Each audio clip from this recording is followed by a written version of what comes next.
your wonderful I saw your wonderful documentaries. Oh gosh, thank you so much for bringing all of this to the fore. I've been acting my entire life, so I got the opportunity to work with Eddie Murphy and Martin Lawrence in Life, and Don Carroll played my mother in Roots.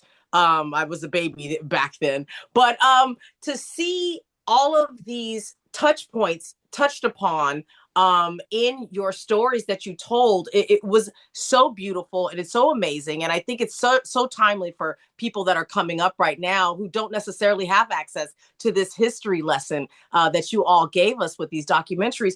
Where did you guys come up with this idea? I mean, the title is so like perfect for just being very Hollywood, and like it just takes you into like the business of it. Where did you guys come up with this idea to start doing this? It was pitched by one of the producers, Tori Turner, uh, and who pitched it to his partner, Jamie Foxx, who loved it, who brought it to his friend, Kevin Hart, who loved it. They brought it to me. I loved it.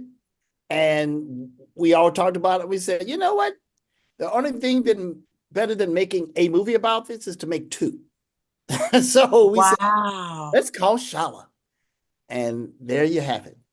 They were, Wow. they were Oh my. smart enough to realize that you can't do a section on women in a film about, right? Like that it was two films. Yes. So yeah, I was super impressed and grateful they called me for that one.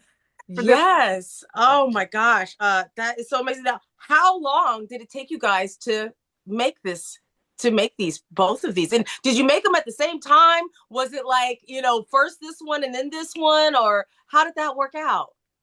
No, we were working. At the same time, and look, it's the catch 22. You want to work with the busiest, most in-demand stars in Hollywood, who are very enterprising and fill up every minute of every day, and go, oh, but we need 3 or 4 hours. You can make that work, right? Sure, we'll get to you in 2029. No, no, no, no, no, no. A little before that. Right, right. Oh my gosh, you guys, Charlotte, what was it like getting in the director's seat for this particular project? What was your journey like to get there? Well, when Reggie and Datari and Jamie, like the whole crew called me up and were like, we want you for this. That you can't, this is an opportunity where you don't say no, right? You just don't say no. You say yes and you dive in. I've learned that from a very wise friend.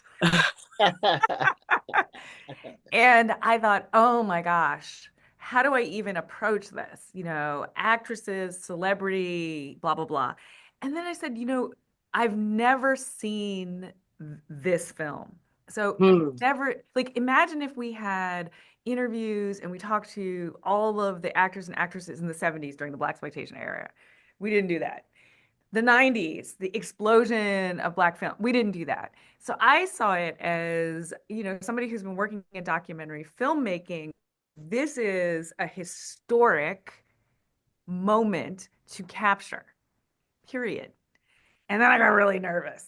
But then I said, oh my gosh, what an opportunity. And the thing that really drew me is I started to look into how I thought there'd only be a handful, like, of leading women in Hollywood. And we interviewed 17, and that's not everybody.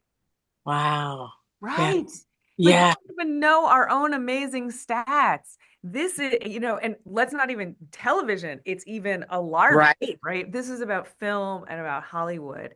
And that's what excited me. And I wanted through the interviews to put them in beauty light, give them a set, Yes. a stage, Yes. bring them comfort so that I could crack that veneer of celebrity and see if I could connect to the person.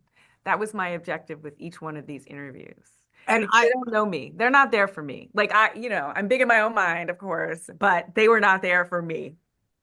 right. Oh gosh, they were there for everybody to see, and I just love how Yes. they were able to just come clean and tell it like it was, and how beautiful it was that all the stories started to intertwine. Now, is that something that you expected, or I mean, it's like everyone's telling everyone else's story through their own story. That was just such a beautiful display. Now, is that something that you guys predicted or that you scripted, or how did that come about?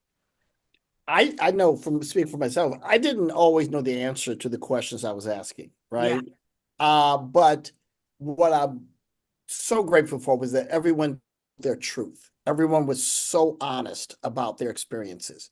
When Kevin Hart talks about failure after failure after failure, and the wisdom of going, I need to get better, right? And all the techniques and tools he used to elevate his craft and to become the superstar that he is. That's extraordinary.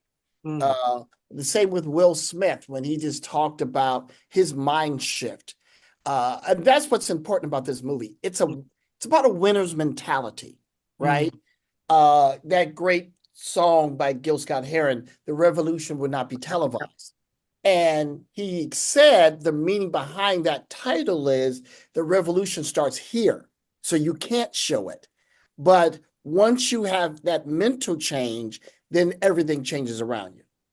Yeah, there's something that is a definite through line with every single person that you interviewed here, that their passion for knowing whatever it was, this top of the call sheet was, before even knowing that that was a thing.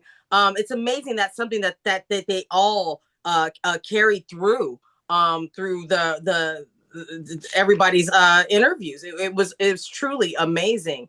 So I do want to say that part of it is by design, right? Mm. You make assumptions, but then what I love about the filmmaking, the documentary process is then you shoot and you get what you get. And then it's sitting with the material and trying to work to find those connections. And that's done in collaboration, with your editor, with the production, you get notes, the executives. So some things you see, but what I think a director is, so you asked about the director chair, is the conductor of this incredible orchestra. Do you play the cello? No, but when the cello player's killing it and you kind of feed that, or the piccolo or whatever, right? And so you're conducting this orchestra to bring all of these craftspeople who are functioning at a high level into your vision and for them to help elevate it.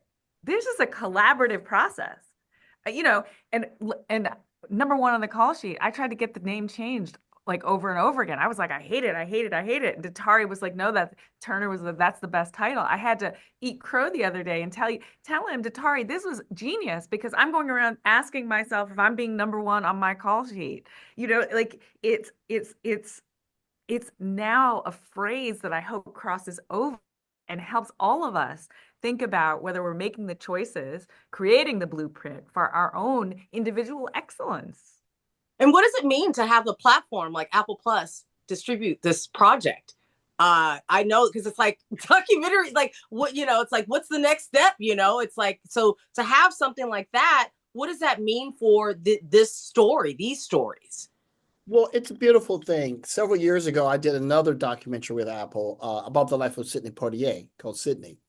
And it was great because Sidney is the Big Bang, right? He's the alpha that everyone in these films stands on the shoulders of. These are all Sidney's sons and daughters, right? True. Yes. So, piece by piece, we get to tell the story.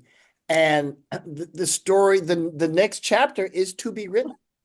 Right. I heard that. Well, thank you guys so much for joining me. I can't wait for everybody to see these beautiful documentaries and these stories that we don't even know about. I mean, who knew Boys in the Hood came from Pee Wee's Playhouse? I mean, anyways, everybody's got to see it. So we'll see. We'll see. Thank you so much for your time. I really appreciate you guys. Thank you. Thank you.